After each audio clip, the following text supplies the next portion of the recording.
Yesterday on the program, we talked about how the incoming Trump administration can refocus the Defense Department back toward its mission, which is to provide military forces needed to deter war and ensure our nation's security. Now, of course, that's not the only department that's lost sight of its mission because of a focus on left-wing ideology. And today, we want to turn to the State Department, which is supposed to work for the benefit of the American people and the international community, but has also been skewing toward fringe aspects of U.S. domestic social issues and away from enduring core U.S. values. How has the Biden administration deviated, and how can we course correct? Joining me now to discuss this is Dr. Eric Bordenkircher, a research fellow at UCLA Center for Middle East Development. He publishes extensively on Middle East politics and U.S. foreign policy in the Middle East. Dr. Bordenkircher, welcome back to Washington Watch. Thank you, Joseph. My pleasure. Good to have you. Now, before we get into the State Department discussion, because I know you care about such things, I'd like to get your quick take on the ceasefire agreement between Israel and Hezbollah. I was very surprised by the announcement. I didn't think it would happen. One of the key things I think we need to look towards or keep an eye on is the Lebanese state. The Lebanese state is very weak. It doesn't have the ability to basically enforce its laws throughout its territory. The most obvious example is the fact that Hezbollah does what it wants. It launched a war against Israel without the input, without the support of the Lebanese people. So therefore, going forward here, if this ceasefire comes to fruition, I think the big question is how long or if it will be maintained. And ultimately, that's going to be up to the Lebanese state if it can do its job. Historically, it has not, so I don't have a whole lot of faith in this lasting very long, and I think we will witness further rounds of violence.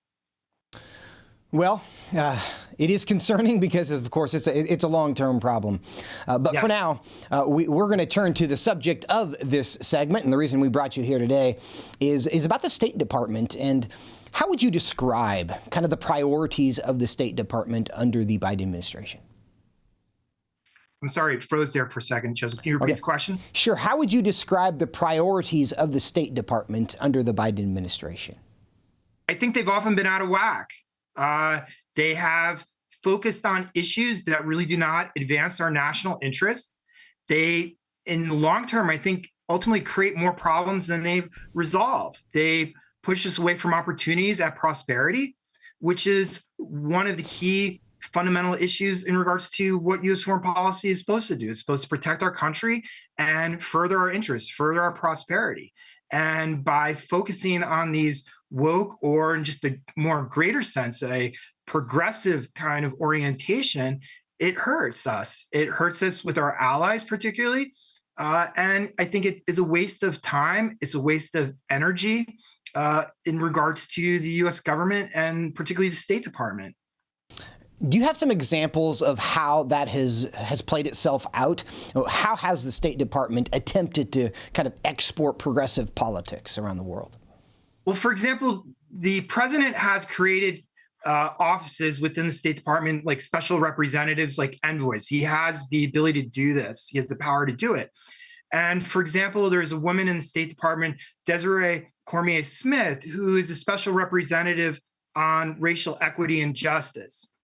And she has gone around the world, proclaiming, celebrating these DEI elements, emphasizing diversity, equity, inclusivity. And so, for example, she's gone to places like Jordan as someone who studies the Middle East, and she goes into Jordan and she lectured the Jordanians on inclusivity in regards to their African population, which makes up like 2% or less than 2% of the population.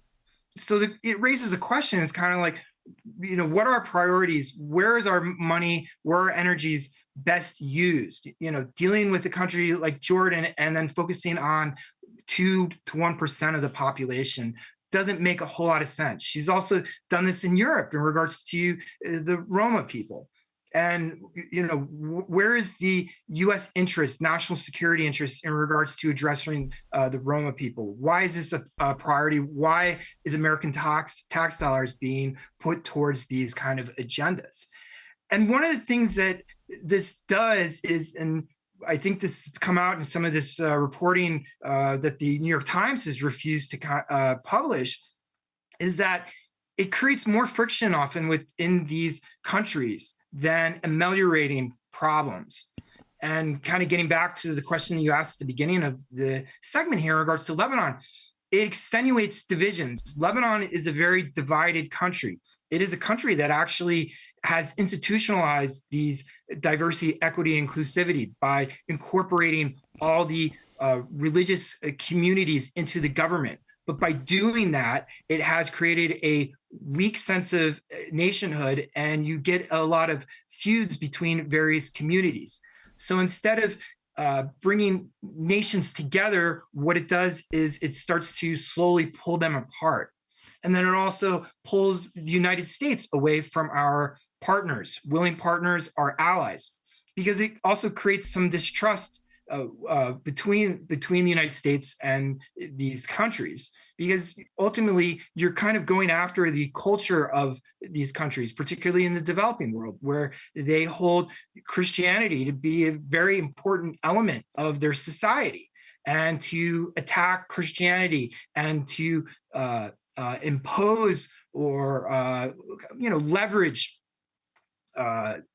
non-Christian beliefs on their society, they see that as a threat.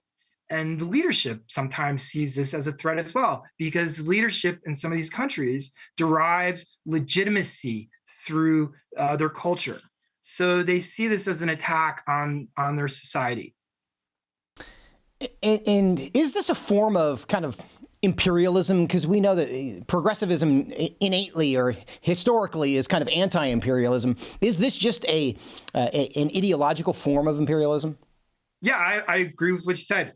I think it is you could say a civilizing mission. They have their own idea of what civilizations should be, and they're going out there and trying to impose it on particularly the developing world. So Western European American society, they want to see replicated throughout the world. They want to see, you could say, a woke global order in a sense. Well, and there's evidence of that, and that's in fact what the State Department has been doing.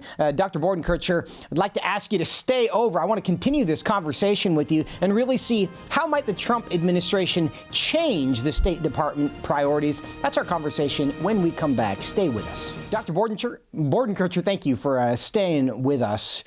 My pleasure, Joseph. Well, I think we've seen in the last election that even here in the U.S., there's a bit of a pushback on these things. And it seems that, the idea that men can become women and have babies if they want to, that is losing momentum, perhaps even in the West and in the U.S. How are those ideas being received in places like the Middle East?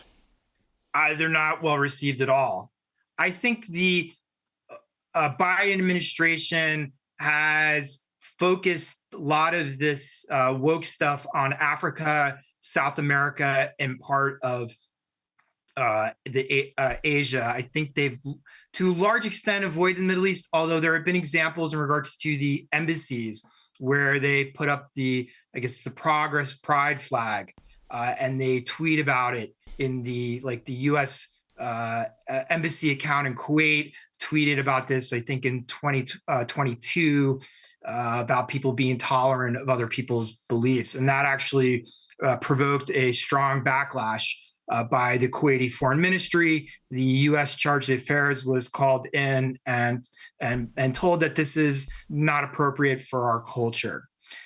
Joseph, one of the things I should also mention, I didn't get to talk about in the previous segment, was that promoting this stuff, particularly in places like Africa, South America, and even the Middle East to a lesser extent,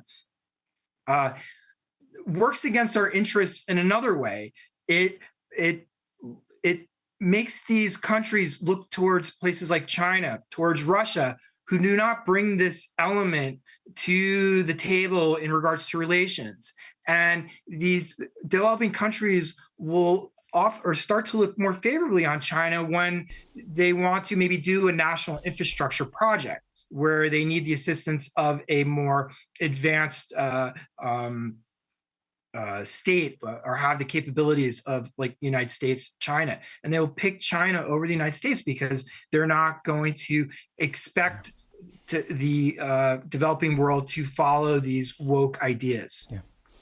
I think that is an important point, that we don't want to drive potential friends to our enemies simply because we're behaving unreasonably. And I think it's an understated but very real challenge here. But we have a new administration coming in, and I want you to talk for a moment about how simple or difficult it is for a new administration to kind of change the priorities of the State Department. Is this a flip that can be switched, or is this an ideology that's deeply embedded in the State Department that's going to be hard to root out? I think it's a little bit of both. I think certain positions, like I was talking about Desiree Cormier-Smith, her positions of special representative for racial equity and justice, that won't be carried over by the Trump administration. So you have some of these special envoys that deal with these issues or promoting some of these issues in their work. I don't think you will see that under the Trump administration. I think the Trump administration wants to advance prosperity. The Trump administration, I think also too, has demonstrated it doesn't want to get involved in the politics, the social aspects of countries, that they're a little more respective of the sovereignty. So I don't envision the Trump administration making this a priority or a big part of its agenda. But at the same time, a lot of these ideas are pretty well ingratiated with a lot of the bureaucrats in Washington, particularly in the State Department, and then also in USAID as well. So they may not make these issues very prominent in their work during the Trump administration, but I think they will be there and will continue to kind of permeate under the surface to a certain extent. I think this is a struggle. This is an issue that the conservative, the Christian elements of the United States are going to have to confront and address for an extended period of time. I don't think it's just going to be one administration, 4 years, and hey, it's done and over with. I don't think it's going to go away very soon. And also, too, look at how our universities operate, and particularly the more prominent universities who are feeders into the State Department. A lot of the students I've taught at some of these universities, they're ingratiated in this stuff and they're thinking about it a lot. So it's going to be there for an extended period of time. Yeah. How much authority will new Secretary of State Marco Rubio have to perhaps remove and replace personnel within the State Department who might now be in conflict with the Trump administration priorities?